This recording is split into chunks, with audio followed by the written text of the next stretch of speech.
Welcome, low ego action heroes and phoenixes. I'm Debbie Levitt from Delta CX. Welcome to the Delta CX Hive channel, and today is Take Action Tuesday, and we're going to talk about resumes and CVs. I live in Europe. I'm from America, so I tend to say resumes more, but I'm talking about all of you and whatever documents you're using to apply for jobs. Hello, Ana Lucia. And of course, if you have any questions about resumes or CVs, get them in the chat. I am monitoring the chat from LinkedIn, YouTube, and Twitch. Sorry, I forgot to fix the subtitle on Twitch, but hey, close enough. So what I'd like to do today is I'm going to talk about a little bit of my resume journey from the last 6 months, because I learned some lessons the hard way, and I figured best to share them with you. Plus, a lot of people ask me about resume best practices, so I want to talk about those as well. So let's start at the very beginning. Your resume is supposed to be part of your job application. It's meant to be the story of your work and education history, usually the stuff that's relevant to the job that you're applying for. And it's just speed dating. So we use CV in Portugal. Yes, exactly. In Italy, they say curriculum. So yes, it's CVs and resumes. I'm just mostly going to say resume, being American, but it is, they're usually pretty darn close, if not the same thing. So remember that your resume or CV is speed dating. It doesn't get you the job, but if somebody likes it, it should get you an interview. If it doesn't get you an interview, it doesn't mean that the resume is bad. Sometimes you're not qualified for the job. You applied for something that's a little bit out of your league, or you're trying to transition into. So just because you're not getting interviews doesn't mean there's something wrong with your resume. It could also be what you're applying to. If you are getting some interviews, your resume is probably okay, but as we'll talk about today, even an okay resume has room for improvement. Hello, Diana. And dog.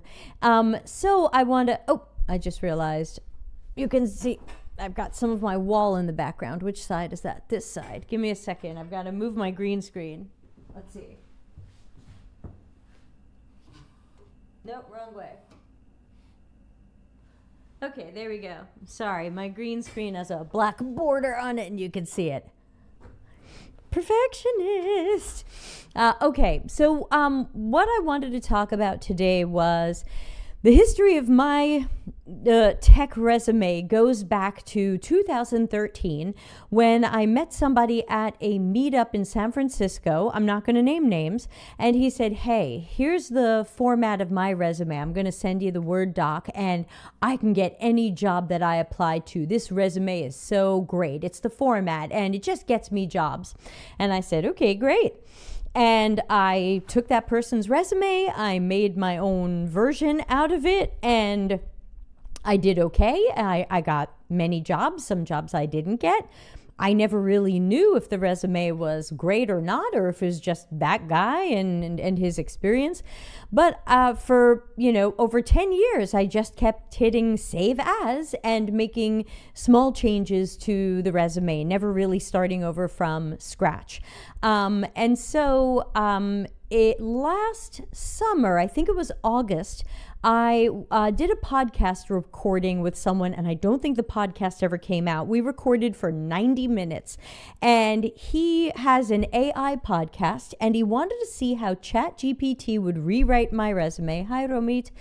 And he said, are you open to ChatGPT rewriting your resume? I don't love ChatGPT, but I was like, sure, I'm up for anything. I'm looking for work. Let's try whatever. And we recorded this whole thing, and he was like pasting stuff from my resume in, and ChatGPT would rewrite it. And I felt that ChatGPT rewrote it into being incredibly bland, lacking personality, overstuffed with keywords, and in many cases telling me to make changes that weren't honest. In some cases, it was inventing impact and numbers that were not true.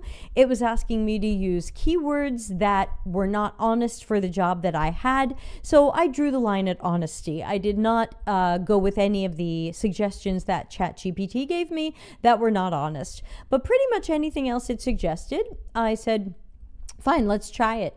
Ana Lucia says, I used Claude to get some ideas, rewrite or condense some points. It took me a few prompts back and forth, but better than ChatGPT. Yes, I'm going to get to my story of how I used Claude about 2 months or 6 weeks ago. So this was August, and I promised the guy I would take that version of my resume and I would use that and apply with it and see if it seemed to get me more interviews or a job. And I felt like it didn't. And in some cases, I felt like I got fewer interviews. But, who do you blame at that point? Some people are telling me, oh, it's ageism. Oh, it's because you're a woman. Oh, it's because of this. Oh, it's because, everybody has their guesses as to why I don't have a full-time job or why I'm not getting an interview. And we don't totally know. Any of these could be true. So I realized I had given this ChatGPT resume enough of a chance, and in December, I did some work with Claude on it. So what I'm going to do today is I'm going to show you my resume from June, before ChatGPT made it strange in over the summer. I'm going to show you the work I did with Claude, and I'm going to show you what we ended up with. You don't have to do exactly what I'm doing. There's nothing in today's Take Action Tuesday that says you better follow what I'm doing or else you're not going to get a job. Everybody who knows me knows I'm not like that. However, I have a much better feeling about my resume now for some surprising reasons. Spoiler alert, Claude found that it was probably not easily readable by AI for reasons that surprised me, and many job applications are having AI read your resume. So I was shooting myself in the foot without knowing it. So let me share my screen, and I'm going to start with what my resume looked like in June. And I'm not going to zoom in too far and read through everything. I'm just going to generally tell you what was going on in the resume. So in June, I had a 2-page resume.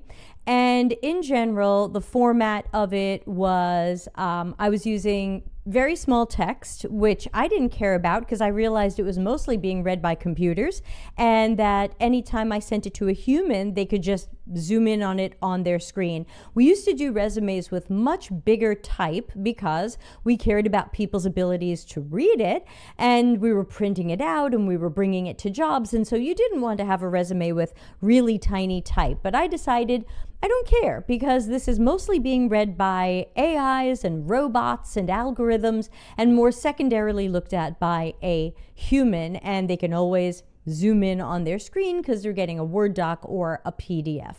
And I wanted to make sure that that would be accessible.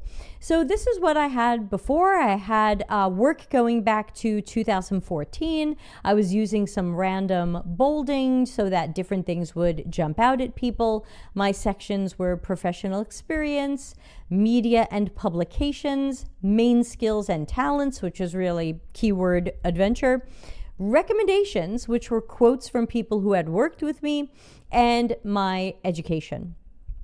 And what happened was I later sent Claude the, I can't remember if I sent Claude this version or the one that the ChatGPT had done. I think I restarted from this one because I just felt unhappy with what ChatGPT had done. So I had this version of the resume, and then I'll show you my conversation with Claude because I was surprised by it, and you might be as well.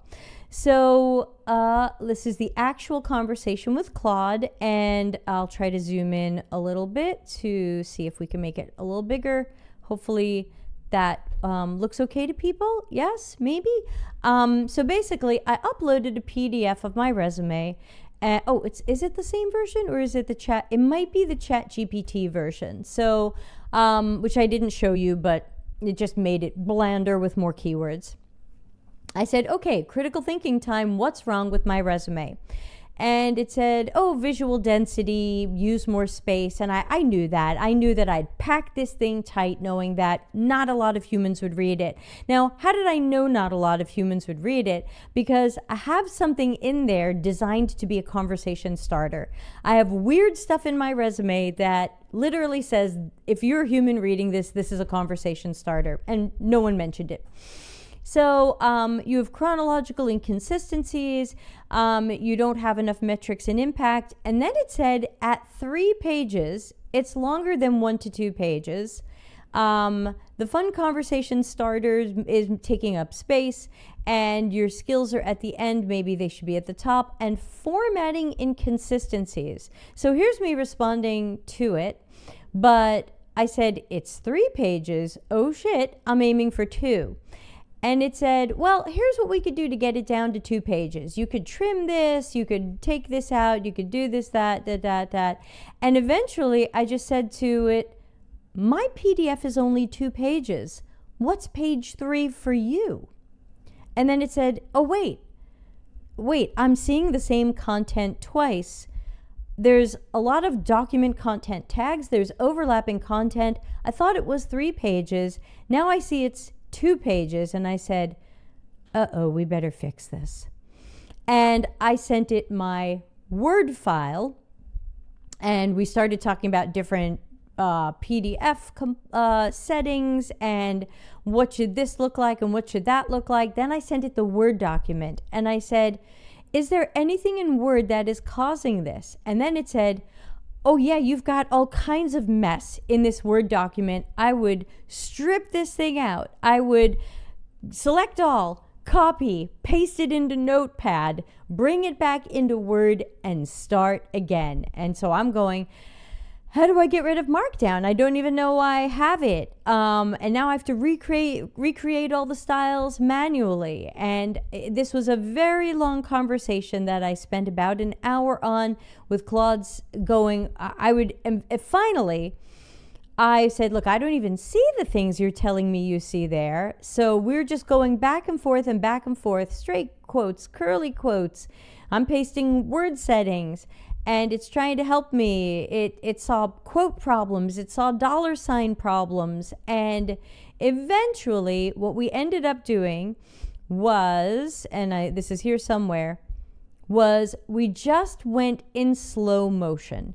We just ended up going in super slow motion. Okay, what's H1? Okay, H1 is professional experience, media and publication, skills and talents, education. H2 is all of your job titles, because I need this to be readable by ATS. Okay, what would an ATS like Workday expect to see as H3? Maybe H3 are your company names and dates, and if you're going to break your skills into sections, your skills. What if the ATS isn't so smart? What if the AI isn't so smart? How do I format this? So we just went in slow motion with it telling me exactly how to format it so that the ATS will be able to parse this. And I think this is really important because I see a lot of people posting saying, oh, I ran my resume through an ATS checker and it gave it a 50%, a 60%, a 10%, a 90%. You don't have to use those checkers, and we don't know what they're doing with your resume. And so in here, I'm saying, look, you know how the AI and the ATS are going to parse this. And I just kept uploading the doc. Okay, I added H1 and H2. Check it. I added H3. Check it. And it says, okay, looking better. I'm still seeing a couple of weird $signs. Okay, we'll fix that. Your name is using Markdown instead of Word formatting. Okay, let's fix that. And so I went just almost character by character, and then I would upload the document again. How we doing? Okay, I can see the improvements, but I still see a bad $sign. Okay. And so we just went and went and went. And I said, is it ATS friendly, even nightmare systems like Workday? Okay, the H1, H2, H3 look good. The bullet points are properly formatted. ATS unfriendly elements have been eliminated. Standard resume sections are clearly labeled. You still have a couple of weird things, like you've got a dash in this company name and it said, oh, for some reason I saw the period and thought it was a dash. So that was weird. And then I'm uploading it again and I'm saying, okay, check it again. And so I am going around and around and around and around with Claude, because the bottom line is you could rewrite your resume to be amazing. You could hire a resume writer to rewrite your resume to be amazing. But if you don't do something like this, which technically costs me nothing if you have a free Claude plan, you run the risk that AIs and robots and algorithms and ATS don't parse your resume correctly. And it all has to do with the formatting. That's just the bottom line. So now I'm saying, okay, so you can see I'm constantly uploading it and saying, what do you see now? What's wrong now? Okay, how about a PDF version of the Word document? I ran out of Claude Chat and I'm back again. We're trying again. Check it again. What are other problems you see? Oh, for some reason I'm seeing media and publications twice. Okay, erase it. Remove all formatting. Go from Notepad. Start it again. And we just went and went and went and went. And then I said, oh, by the way, this is how it looks on my screen. And it said, okay, I can see that. And uploaded another document. Like, I hope everybody's getting a sense of what I did and how much effort I put into it. I did not want to stop until Claude told me this was extremely, extremely parsable by ATS, AI, algorithms, robots, whatever it is. And so I said, okay, now the Word doc's looking good to you. Let me give you a PDF. PDF looks good, but I'm still seeing problems. Okay, let's try different settings for exporting the PDF. I did not give up. Okay, here's my PDF version. Can an ATS parse this? Yes, here's what's looking good. Okay, are you seeing any duplicates? No, I'm not seeing duplicates. These are the questions to ask. And then this is where it just got funny. And I said, let's do one more check. Pretend you are the shitty and evil Workday ATS, which is considered the worst in the industry with parsing mistakes. Do you see anything? And you can't tell what it is. Puts on evil Workday ATS hat. Mwahaha, let me try to mess up this resume parsing. But frustratingly, the structure is quite robust. However, I might get confused by standard bullets, basic dashes. Workday can't parse bullets and dashes? Really? The dash in dates like 2024 to present isn't a standard hyphen. The URIs, I don't like them. Company names with dots in them, I don't like them. Lovely role playing. Okay. I fixed all those things. I sent it back. And we just kept on going and kept on going. So one of my key pieces of advice for today, yes, Claude has a sense of humor. Yeah, Claude, especially if you go into Claude's Sonnet, and it's not necessarily on concise mode. If it's on normal mode, Claude has a huge sense of humor. I have found it to be very funny in many cases. Claude in concise mode is less humorous. Haiku is not funny at all. And Opus is verbose without being funny. It's too verbose. If you use Opus, please set it on concise mode. Sonnet is very funny, but I've had a chat with Sonnet asking it about its styling and its sense of humor, and it said basically it reflects the person who's writing to it.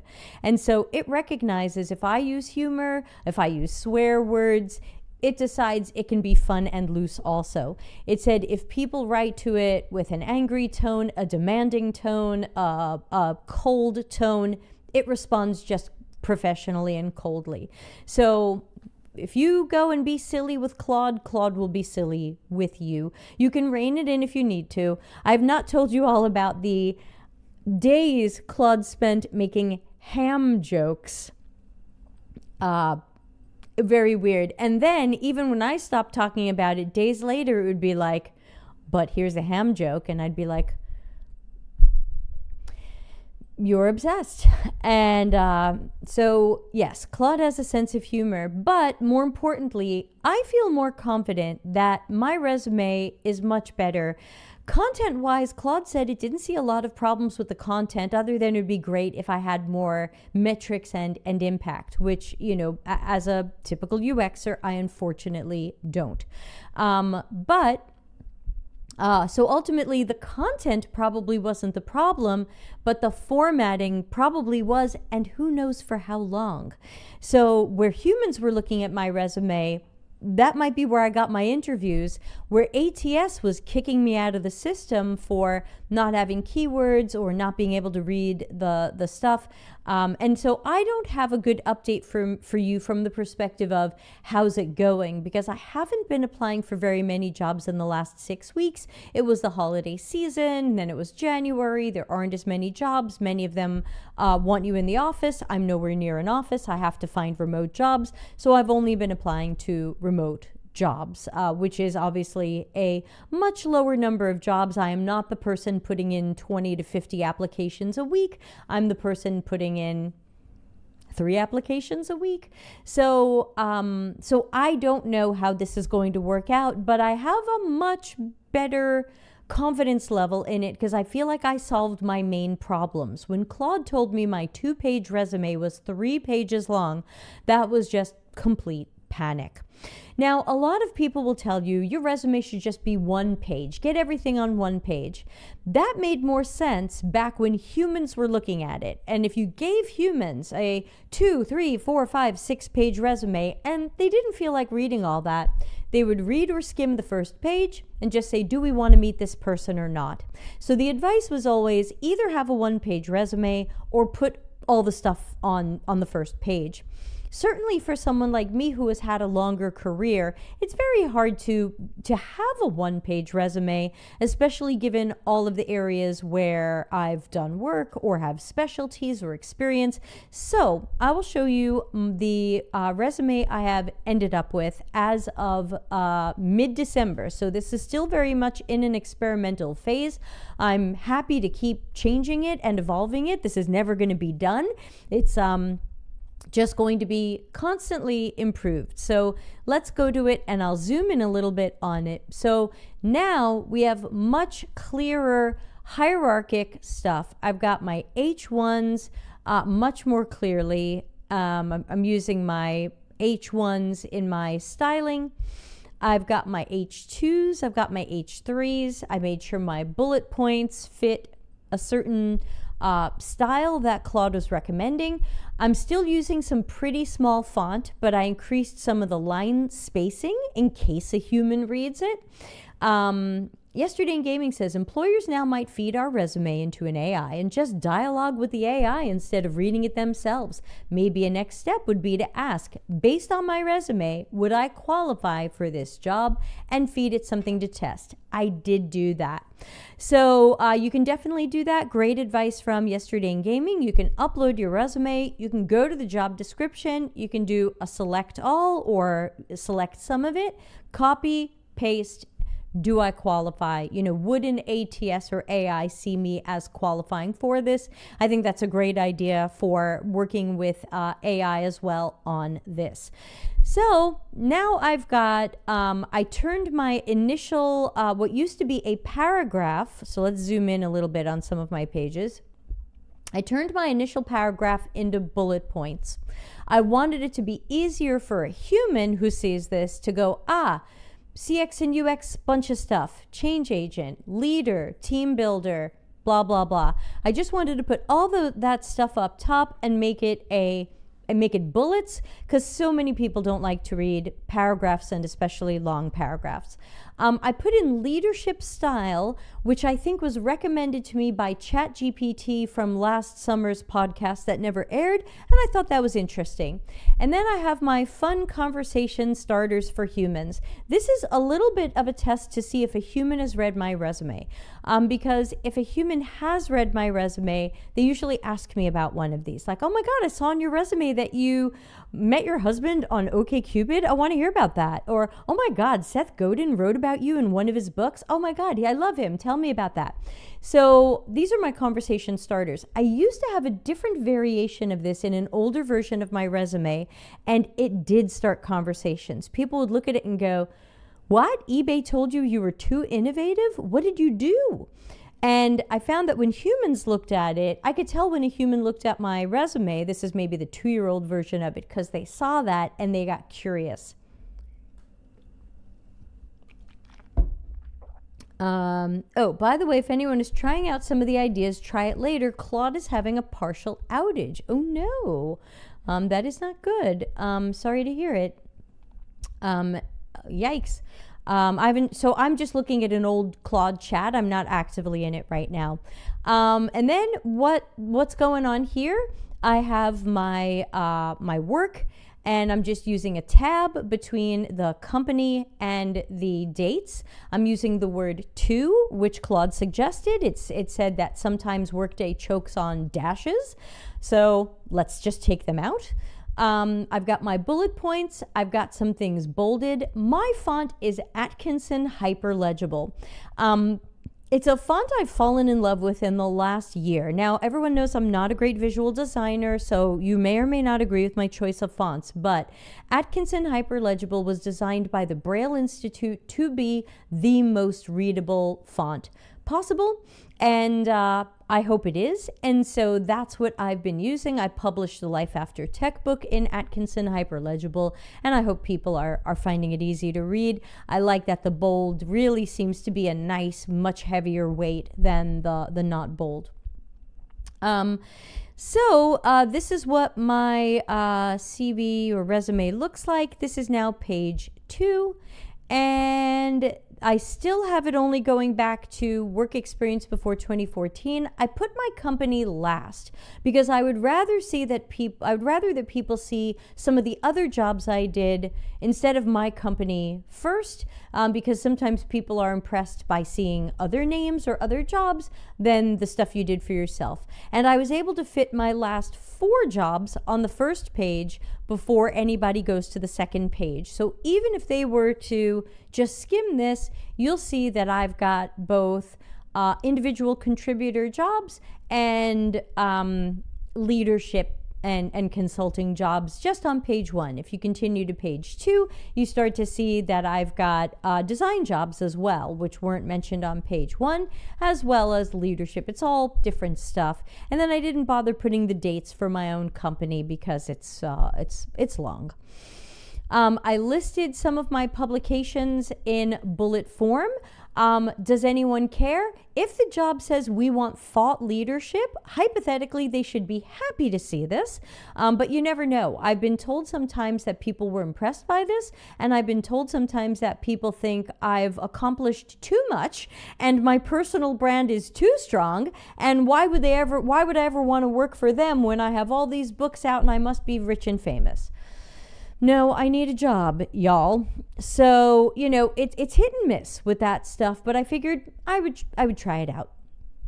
I've got my main skills and talents, which is still a keyword extravaganza. There's a lot of stuff listed on there, mostly based on some of the things I'm seeing in job descriptions. Always good. Sometimes people say to me, I don't know where to upskill. I really want to do this, but I don't know where to upskill. And I say, go look at job descriptions. Go look at what they're asking for. And if you don't have that stuff, maybe that's where you can upskill. I still have my recommendations. Again, that's going to be more for humans than for anybody else, because in general, there's no space. The ATS and the AI might not care that people loved me, but I figured I would leave this in. And then I put education at the end. Claude did recommend that I put dates because a lot of ATS and application systems do expect to know dates, which means I am subject to potential ageism for anybody who thinks that a 53-year-old person, as I now am, is just an old, slow dinosaur. Ana Lucia says, I would say that is jealousy and people getting scared of losing their jobs to you. Hey, Lissa, these are brilliant suggestions and ideas to think about for resume writing. It feels rough out there. Absolutely. And again, the resume doesn't fix everything, but it's in some cases the first thing people are going to look at. They might not look at your portfolio if they don't like something they see on your resume.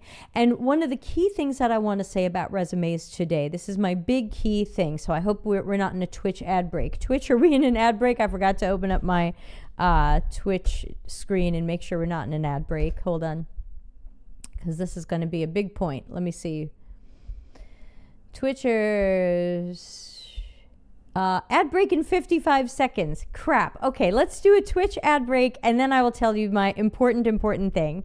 Yeah, the ad break's coming now. So give me 2 minutes. That means YouTubers and LinkedIners, you're going to have to put up with me for 2 minutes while I wait for the people joining us from Twitch to see some ads. And okay. I'll take a look at some posts to our Discord community while we wait. Remember, you can join that for free. I do not have a paid club, and I am not looking to monetize you. I hope you'll buy my books. The newest one is Life After Tech. But in general, it doesn't cost anything to watch my videos, join my clubs, be in the Discord community. If you want coaching, okay. I do charge for that. We've got 1 more minute for the ad break, and then I promise to tell you the big thing.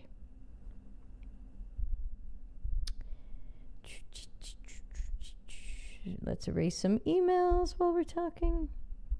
Hey, are people following me on Blue Sky? It's dcx.to over on Blue Sky. Check it out. Let's see. I'm clearing out some emails. Set off some fire for fun. And we've got 40 seconds left to the ad break, and then we'll come on back. No ad break, but yes, ad break. Oh, and then we'll get to Yesterday in Gaming's question also. 26 seconds left. I don't know why it says no ads, but it says ad break. I also got no ads. That's so weird. All right, Misha, I don't know. It's telling me it's running an ad break. So anyway, tell me if ads come up. I'm running an ad break. I don't know why you're not getting ads, but fine by me. I don't want you to have ads. Okay, so I want to tell you the big thing on my mind. Tell me if ads go off.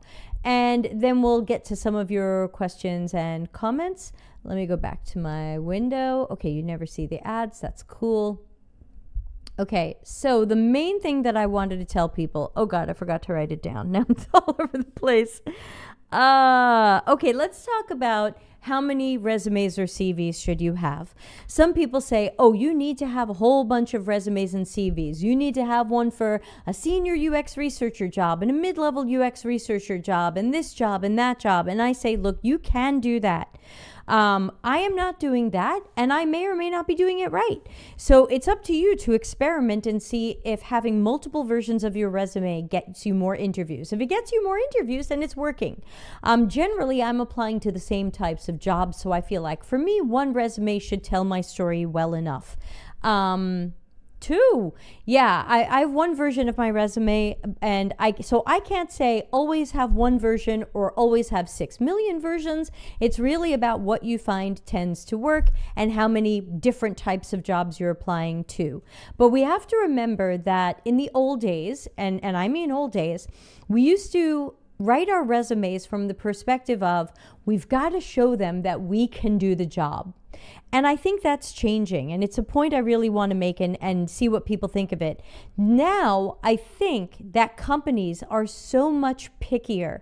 They want someone who's done exactly this, at this size company, at our stage of growth, at blah, blah, blah, in our industry. So it's not so much that you're showing them you can do the job. You have to show them you have done the job.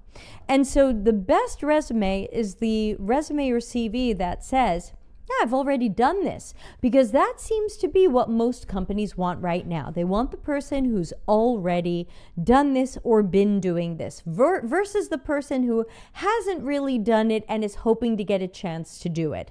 That's what I find. It's not going to be a universal. It's not going to be true for everybody. Nothing I say is ever true for everybody. But I find in general that companies seem to prefer the person who's already done this. So your resume or CV has to tell the story, I can do this because I've done it, versus I haven't done this, but I could do it. I find I'm not getting those interviews. Some people are, some people are not. Let's see what people are saying. Ana Lucia says, I have an ATS version and a CV for recruiters if it doesn't go through the ATS. Yeah, that's interesting. Hypothetically, I could do one in larger font for humans. But right now I feel happy with my resume. I'm giving the same version to everybody. Let's roll back and take a look at some of the comments we got. Yesterday in Gaming said, this is super useful. I may have missed it, but did Claude mention if anything about using atypical fonts might cause an issue with ATS? When it saw my Atkinson hyperlegible, it thought the 0 with the slash in it might be a mistake. And then I said, no, my font has zeros with slashes in them. And then it was like, oh, I get it. Okay, this is a font designed to be more easily read, where you can tell the difference between a capital O and a 0. So I think Claude at first wasn't sure about that, but really the main places where I have zeros are going to be dates. And so you would hope if it says 2024, everyone knows that's a 0. And then other things are going to be letter O. So Claude didn't specifically say anything about fonts. I didn't ask it. It did bring up my 0 with a slash in it, and but it didn't say, oh my God, don't use this font. You know, this is going to be terrible for you.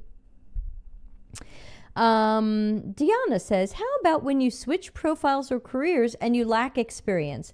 Yeah, so the downside to that is what I'm finding is that many, but not all, jobs right now don't seem very interested in newbies. Yes, there are still some newbie jobs out there, but fewer than I've seen before. Many jobs say we want you to have 1, 2, 3, 4 years of experience. I've seen so many jobs that say 3, 4 or more years of experience. They tend to want someone, as I just said, who's already doing this or has done this. And they seem less open to people who are just now trying to transition in, or like some people say to me, hey Deb, you've done so much work that looks like service design. Why don't you apply to service design jobs? Sure. Almost everything that goes into service design, I've done at one job or another. If you piece it all together, it sure looks like I'd be a great service designer. I love service design. I've taken some courses on it. But many of these job descriptions say, we expect you to have a proven track record in service design for X number of years and to be able to show us an end-to-end service design project. I don't have that. I have the pieces that go into it, but I can't say, here's a service design project that I did from end to end. Same thing with product management. I had a product manager title for 6 months. And a lot of product manager jobs say, we expect you to have at least 3 years of experience in a product management job, and we expect you to have shipped a product 0 to 1. I can show things that relate to product management work. I can show strategy. I can show working with stakeholders. I can show prioritizing. I can show research and all these things, but I can't say I shipped a product 0 to 1.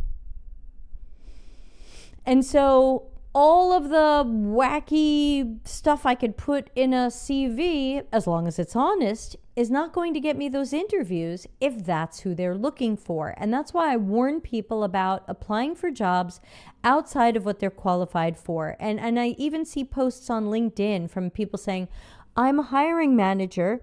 My job description was clear. Why are all of these unqualified people applying? Like completely unqualified, not even close. I tell people, look, if it's close, they want 4 years of experience and you have 3. That's close. Maybe they'll be flexible on that. But if they want 4 years of experience and you have 1, that's really not close. If they demand extensive experience in cybersecurity and you haven't done that yet, You're probably not close. Sometimes I look at jobs and I go, oh my God, this is perfect for me. Perfect, perfect, perfect. And I get to like the second page of the job description and it says, and we expect you to have 4 years of something, AI work or cybersecurity or something. And then I go, oh, well, I'm out. I'm not going to bother applying for that and hope that that's not important to them. They're a cybersecurity company. They want someone who's done this before. They don't care that they will care that I haven't done it. That's different than my career 8 or 10 years ago where people could say, oh man, look at Debbie's portfolio. Look at her work. Look at her talent. Listen to her in an interview. Okay, she hasn't done what we do yet, but bring her in. She's good. She'll figure it out. Yesterday in Gaming says, I think part of the issue is people can easy apply, so it doesn't take much for them to just hit a button. On the flip side, the hiring manager has to deal with that. Yeah, there are even AI tools that will apply to jobs for you. So people will say, I applied to 50 things this week, and I barely did anything. I clicked a button. And that sounds cool, but I can't recommend applying for jobs you don't qualify for. I got into a big fight with someone on LinkedIn before the pandemic. I'm not going to name names. I ended up blocking her and I don't miss her. And once in a while I see people adding her and stuff and I don't miss her. And we got into a big fight and she said that I was being an unsupportive elitist by telling people to only qualify for jobs to only apply for jobs they're qualified for, and that I should be a more supportive, not elitist, not gatekeeper person and tell everybody apply for everything. Just give it a chance. You never know. You never know. And maybe that worked years ago, and maybe it didn't. But now, with all of the layoffs, we are competing against sometimes thousands or tens of thousands of people who are all applying to the same job. It's not uncommon for a job to have 500 or more applications. And many of those applications might be the people who went for it and applied for everything. And I feel a sense of responsibility. If I apply for a job let's imagine there's a job I'm really not that qualified for. Let's imagine Yesterday in Gaming is qualified for it. The more that people like me apply, the less likely it is that they might see Yesterday in Gaming's application. Let's say Yesterday in Gaming applies after I do. But so much of us have clogged up this thing, people are like, that's it, we're done. We're just looking at the first 100 applications. Well, and sometimes you see people post on LinkedIn, 90 of our first 100 applications were people who weren't qualified at all. Now we're down to 10. Now we don't have the energy to look at the next 100 just to find 10 almosts. And so I feel a sense of, whether you want to call it, let's get everything, whether you want to call it empathy or a sense of responsibility or civic duty or love for my fellow UXers. I don't want to clog up the applications and risk that someone's application isn't seen because unqualified people like me just decided I'm going to apply to everything and take a chance. I think that's unfair. And I think it runs the risk that we sacrifice our own mental health because we go, oh my gosh, I applied to 50 things this week and I got ghosted and I got rejected and I got nothing. And then you start feeling badly about yourself. Well, maybe the problem is you applied for 45 things that you really weren't well qualified for. I'd rather be rejected from 5 things that I really thought I should have been interviewed for than be rejected for 50 things. That's going to be a big energy change for me. Ana Lucia says, I love it when they ask for 10 years of experience with technologies that have been out for less than 10 years. Yeah, you see that one all the time. So what are some of your other thoughts and questions about resumes and CVs? On Ana Lucia says, bots are a major issue. Easy Apply made it too easy for bots, and now your application is drowned among hundreds of possibly fake applications. And I once saw Easy Apply from inside LinkedIn. This was before the pandemic, so I don't know if they changed it. But in LinkedIn, they were automatically filtering out applications where the skills you picked for your LinkedIn profile didn't match the skills the person picked when they put the job on LinkedIn. And they were just literally putting them in a hidden folder, and people never saw those applications. So we have so many bots and AIs against us. The Easy Apply almost never works out. Yesterday in Gaming says, yeah, it completely destroys the hiring process. Like you said, they will get overwhelmed and only look at a small segment of the people, or worse, they'll just feed them all into an AI and say, look for exactly this. Yeah, I wouldn't be surprised at that. I wouldn't be surprised if someone takes the first 100 resumes or CVs that they get, feeds them into a chat GPT and says, this is our job description. Tell us who seems to most closely match it. And that's another reminder that companies really want the people who match the job description and have done this or match whatever the job description says, and that those of us who are looking for a chance, that doesn't come as much as it used to. I remember times earlier in my Silicon Valley career where I got a chance, where I hadn't worked in healthcare before and I got to do a healthcare project, where I hadn't worked in SaaS systems before and I got to do a SaaS project. And you used to get a chance, but there were also more jobs than people. Literally. This used to be a claim from boot camps. Boot camps would say, come to school, learn UX, there's more jobs than people, you're freaking going to get a job when you get out of this school.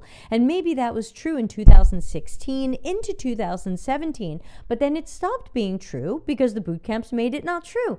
The boot camps graduated so many people that now there were more people looking for a job than there were jobs, but they never changed what their marketing said. They still said this was an amazing career with more jobs than people, but that changed. And back when there were more jobs than people, they were willing to give chances. And so that's very different now. And I think we have to remember what Yesterday in Gaming is saying, which is you might find that a human doesn't see your resume first or at all. It's fed into the application system's ATS. It's looking for keywords. It's looking for maybe the length of time that you've done something. It's looking for something. It's pattern matching like a robot pattern matches. And it says, include this person, exclude this person. It could even be down to a simple word. Hey, we're an AI system that does boop, bop, a beep. Check their resume for AI jobs. Well, I haven't done an AI job, so maybe I don't get an AI job. But it means that a lot of us who never got to break into something might not get to break into it. So it's interesting. I've got a freelance client right now that is in an area I've never worked in before. They just liked my work and they're giving me a chance. Cool. I have a potential freelance client in an area I haven't worked in before. They like my work and they said they've shortlisted it down to 2 companies and mine's one of them, and they'll make a decision hopefully this week, and I may or may not get it. That's fine. Maybe they'll pick someone who has more experience in that industry and I'll be like, yeah, I guess so. So it's hard to say. I think startups and certain types of companies might be more likely to give people a chance, but some companies are like, nope, you have to have done exactly this at this type of company, at this stage of growth in this industry with a team this size, etc., etc. And then they go and pick a white guy. So whatever. Not much I can do about that. Last I checked, I am still a woman. I'm sure being white is some privilege there, and it shouldn't be, but it is, and that's just the unfortunate situation of things. But I still don't have a full-time job, and I'm not even applying for that many things because I don't have the heart to take a slot away from someone more deserving. Like when people post stuff to LinkedIn and it says like, oh, you can do this and this and this, and people tag me and they go, Debbie Levitt, this looks great for you. And I'll go, I'm not going to apply to that. I think there's someone else that's going to match better. I kind of ask myself, would I need them to give me a chance? Would I need what am I going to have to explain myself or prove that I can do this? Or can they already tell I can naturally do this? That's kind of the way that I'm looking at it. So I think resumes and CVs are still important. It's important to keep them updated. It's important to write them to be compelling. It's important to have impact and metrics and measurements wherever you can, though knowing that in UX a lot of us don't have access to that data, aren't given access to that data, aren't given credit for impact. So when I see a UX resume and it doesn't have impact on it, I don't mind. Maybe someone else cares, but that would mean they don't get it, because we rarely have those numbers, because we're rarely given credit for the impact. So if you have impact, get it in there. Where I had it, it's in my resume. But that's all you can do. You can only do your best. Deanna says, how to frame those achievements if we don't have them? You can't frame achievements you don't have. Can you rephrase that question? Because I don't know how to tell you to frame something. How do you express something you don't have? I don't know. Maybe you don't. In my Medium article that's going to go with this show that I'll put out tonight or tomorrow, I tell a story of someone who once came to me. They did a free coaching session and then they did a paid coaching session.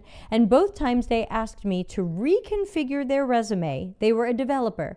Reconfigure their resume so they would get a UX job. And I said, I can't do that. You haven't done UX work. And they were like, well, just make it look, change some things around, make my resume look like a person who could get an entry-level UX job. What would you look for in an entry-level UX job? Rework my resume, use some different words. And I said, I'm not going to do it. And then they paid for coaching with me. They thought maybe if they paid me, I would do it. And I still told them I won't do it. And I'm not giving you your money back. And they basically hung up on me. And I was like, and that's okay too. So, because I mentioned that as UXers, we don't have the data a lot of the time. So some of that information is going to be in your portfolio when you tell the story of your project. So we've got a March 11th Take Action Tuesday about portfolios and interviews and telling the stories of your projects there.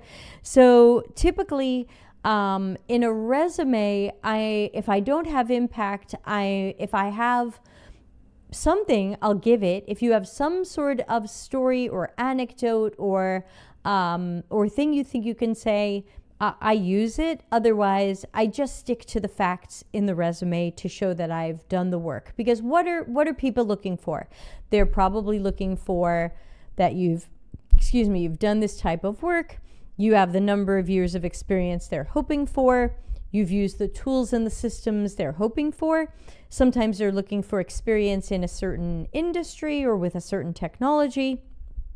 And the impact, depending upon your job, may or may not matter. I have very little impact in my resume, and I've been able to get some sort of work for the last 30 years.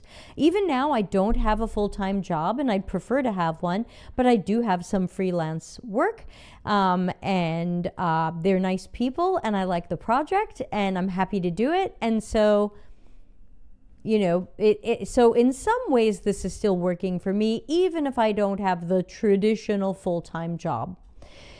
Deanna says, I asked Claude the same question, and this is what it advised. Use metrics from regular work, focus on process improvements, highlight initiative. Yeah, I think it's a matter of what did you change or improve? And sometimes that might be insights from our research. We're able to keep the design and product management from moving forward with a unfinished or not quite ready design. So you've got to rephrase it. I'm a little sleepy. I got up early, but it's all about storytelling. We'll talk more about that on March 11th, but and we've got an old storytelling episode on the Delta CX channel. I think it was episode 128. But you can go to YouTube and look up Delta CX storytelling. And you can see what Leon Dries said about that a few years ago. That's not a recent show. We'll do a fresh show on it, especially because someone in our Discord community recently had an interview. They wrote down the questions they were asked about the portfolio case study they were going to present, and they seemed to feel a little not ready for those questions. And so I said, well, let's turn this into a Take Action Tuesday, and let's make sure people feel ready to not only answer these questions in an interview, but to make sure that they have a portfolio project or case study or portfolio page that tells that story well. So we're running out of time for today's show. Anybody have any other thoughts or questions on resumes and CVs?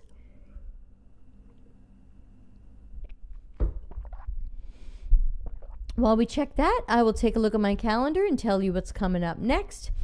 Tomorrow, I won't be able to do co-working live. I've got a research session for a freelancing client. We will have the Q&A stream at 7 o'clock Italy time, so get your questions ready. Go to dcx.to if you want to send in some questions early.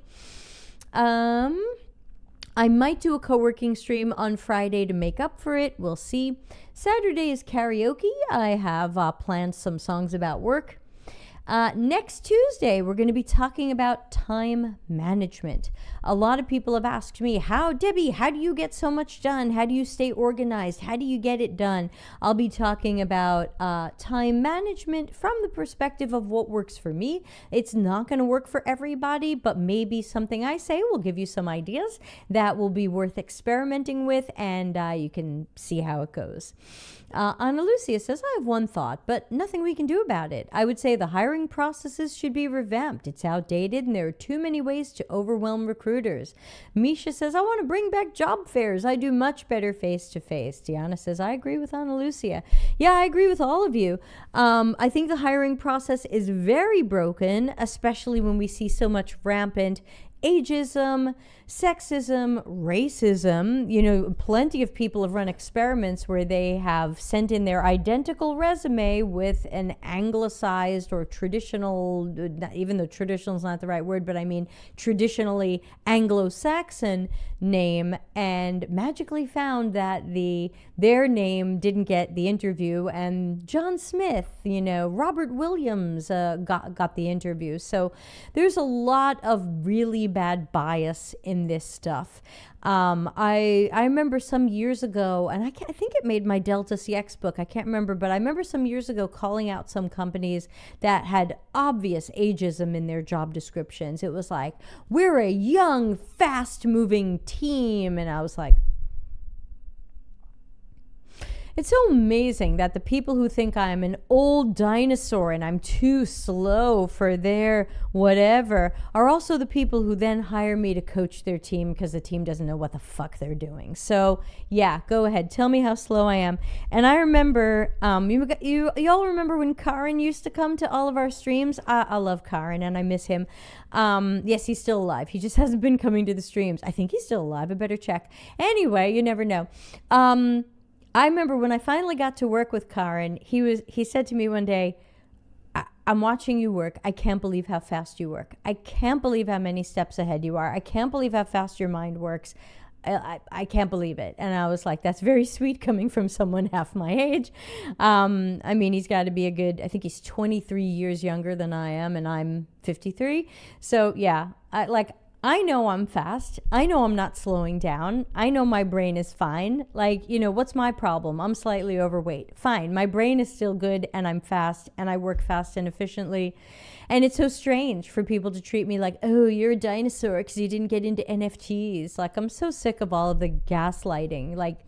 Put me to work, I've said to companies, what if I worked for you for free for X amount of time, with the promise that then you'll pay for it, I can prove this, but that doesn't make sense to a lot of people. They'd rather just have the free. Yesterday in Gaming says, I also wonder if HR folks prefer to use an ATS because then they can blame a bad fit employee on an issue with the system rather than their own judgment. I think this applies to a lot of things and people wanting to delegate responsibility to technology.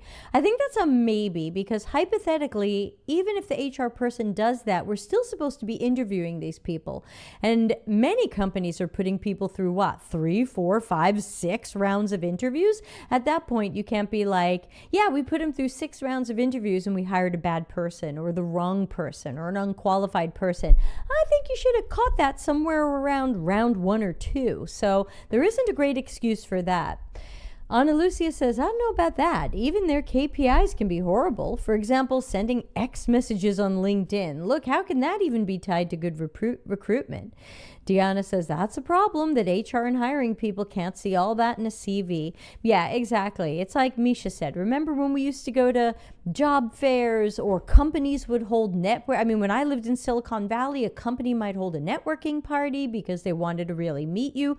I remember when I used to go to UX conferences in the 2010s, so we're talking 10 years ago, very often the sponsors were companies who sent their HR team because they wanted to meet the people attending the conference. And so attending a conference wasn't just about the networking. It was that you were going to get the business card and the personal contact with an HR person from a company who was looking for people like you. That was a big deal. And that's just not really happening anymore because we have way more people than jobs. They don't have to do that. They don't have to spend time and money trying to find Debbie's and Ana Lucia's and Misha's because there's a zillion of us out there and all they need to do is open a job and watch us fight for it.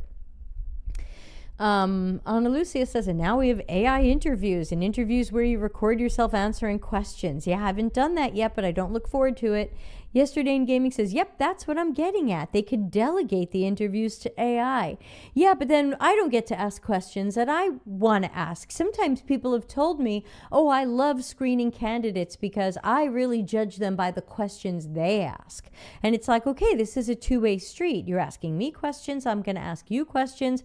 We're determining if this is a fit. If I just record stuff that an AI sees or an AI summarizes for people later, correctly or incorrectly.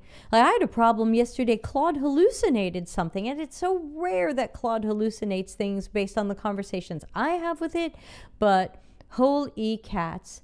That was weird. So that could happen. The AI systems still do hallucinate, and they could hallucinate incorrect summaries or things about things we've said or not said. Ana Lucia says, I completely refuse AI interviews and recorded things. It's so one-sided. I know right away it's not a place I want to work in. Yeah, it's really hard when a company says they have values that are all about, we really care about our employees and we have empathy and values, but we don't want to meet you. We want you to talk to a bot, and then that bot's going to summarize if it thinks you should work here or not. It's one of those things where everyone thinks that's a great idea until they're on the other side of it, until they're looking for a job and they have to talk to a robot and the robot summarizes them incorrectly, and then they go, oh, this is broken. When I did a couple of talks at HR events, I think early in the pandemic, I did them remotely, and I had some slides like, go, put on a mask, get on the bus, get your phone in your hand, hold on to the pole, go to your careers website and apply for a job with typing with one hand or holding onto the pole and trying to type with two hands. Many people, not everybody, is sitting at home with a fancy schmancy computer. Sometimes they are filling out a job application from their phone. You see if you can fill out a job application from your phone, and you see how much you like thumb typing when you ask for 7 essays on why you want this job and why should we pick you, and tell us about a time that you did a thing, and tell us about a time when you didn't do a thing, and tell us about why we're so great and why you want to kiss our toes. Go ahead, go do that, go get on a bus and do it. And there were a lot of blank faces that from for the events where I could see faces. So yeah, so it's one of those like, please take your own medicine, please eat your own dog food, and see if this is still something you want to unleash on people while claiming to be caring and people focused. Grr. That's all I can say. Grr, grr, grr. All right, we should probably wrap up. Let's redesign the whole process. I'm with you. Yeah, I don't like any of these games. Look, I don't like any games. I grew up in a family that played games. I don't like games. I don't like to play games. I don't want them played with me, and I don't like when people play them with you. That's why I'm always so fiercely defending all of you from gaslighters, manipulators, narcissists, malignant narcissists, fake cult leaders, and so on. Zero tolerance for that stuff. I just can't do it. And so I don't like games. I don't think getting a job should be a game. I don't think getting a job should feel like the Hunger Games. So there you go. So let's start the background music because we're going to end the show soon. I hope the background music's not too loud. Please remember to join us in places where algorithms don't ruin our lives. I hope you'll join me on Discord. Our Discord community is free. It's under these comments. It'll show up soon. Subscribe, well, you don't have to subscribe. Follow on Twitch. Twitch is, I think, better than YouTube and LinkedIn. Please follow us on Twitch. I'm now posting on Blue Sky sometimes. I'm posting way less on LinkedIn, so I hope to see you there. Misha says, girl, indeed, but still useful info. Thanks. Hey, thank you, Misha. Following on Twitch. Just what I just dreamed of. Thank you. Looking forward to rewriting my resume and text edit. Yeah, I pasted it into Word and pasted it back. I pasted it into Note. I'm in Windows, so I pasted it into a Note and pasted it back in. Thank you for the follow, Diana. Preach no games. Yeah, Alyssa, I know, and it's ugly out there, and the best we can do is keep supporting and helping each other. And the Discord community is free. My Patreon is now free. It's a tip jar. If you want to pay for it, thank you. I'm grateful for the financial assistance. As someone without a job, I could use it. But please join the Patreon for free. I'm treating it like a mailing list. I'm going to let people know the important stuff. But really, I'd say at this point, the center of my community is the Discord. And luckily, the Discord is growing and it's active, and I'm so proud of it. The center used to be the Slack community, and we now have almost 0 posts there. It's bizarre. So I really want to regrow the Discord community, and I would love us to get to 1,000 Discord community members by the summer. We're just about at 400 now. So don't forget, you'll find everything at dcx.to. Oh, also remember, I'm doing a live bookstore event in Seattle. If you are in Seattle, please come to it. If you want to join it remotely, you can. I'm charging a few dollars for it just to get people to commit to showing up, because I find when it's free, people say yes, and then nobody comes, and then I look really weird doing a bookstore event to nobody. So it's just that. You can find it at dcx.to/lowercase Seattle, SEATTLE, and then without any spaces, 2025, because that's what year it is. It's going to be Sunday, February 23rd in Seattle. Afternoon time, could be a little bit late for Europeans, but I'm going to be doing Life After Tech. I'm going to be talking about the book, so if you're not familiar with it, you can tune in then. It'll be both in person in Seattle and broadcast in a Google Meet for those who register. If you're in Seattle, I'll be signing the book and meeting people. I know some people from the community will be there. Mags/Arlo will be there. Nicole Koski will be there. I'm so excited to meet some of the Seattle peeps. And that's coming up. So I'm not excited to go to America, I have to admit, but I'm a little scared, but I'm probably going to be okay. So anyway, to be continued, we'll talk more about portfolios and interviews and storytelling about your projects in about a month. And next week we will, what did I say we're talking about next week? I already forgot. Next week's show is, help me, time management. Oh, well, this is not memory. Time management for next week, and I'll show you some of the things that I use for that. All right. Oh, the audio, I went through the whole background music. I kept talking. Okay, I'm going to play us out of here. And what do I press to do that? End show. Okay, thank you, everybody. See you hopefully tomorrow for Q&A. Ask me anything. Bye.